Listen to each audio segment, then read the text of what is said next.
Magandang araw mga kabaksing. So alam na po nating lahat ang nakakalungkot na pagkatalo ng ating kababayan kanina na si Bernard Torres laban kay Bruce Carrington sa kanilang laban kanila lamang na ginanap sa The Theater at MSG sa New York, kung saan nakakalungkot ang sinapit at pagkatalo ng kababayan natin dahil tulog po ang inabot nito sa mga kamay ni Carrington sa ika-4 na round sa kanilang bakbakan, kung saan isang solidong right hook ang tumama sa panga ng ating kababayan at talagang di na nakabangon.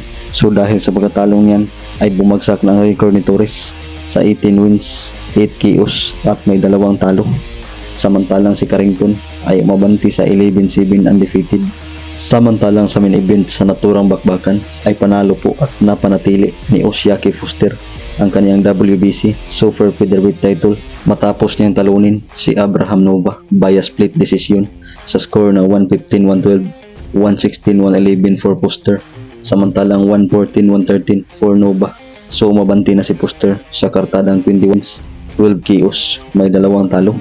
Samantalang si Abraham Nova ay bumagsak sa 23-16 at may 2 talo. Sa kabilang balita mga kabaksing, matatandaan natin na ibinanalita na natin sa nakaraang araw ang laban ng David Santisima versus Sandy Volante sa undercard ng laban ng Gabalyo versus Parug, kung saan panalo si Santisima via technical knockout.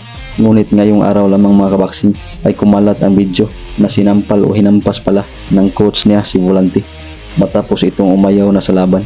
Kayo mga kabaksing, anong masasabi niyo tungkol dito?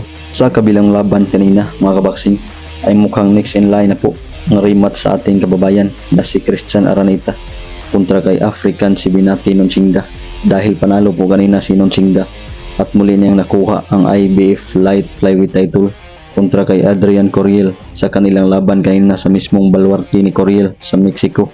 Tinalo ni Nonchinga si Coriel via technical knockout sa ika-10 round sa kanilang bakbakan.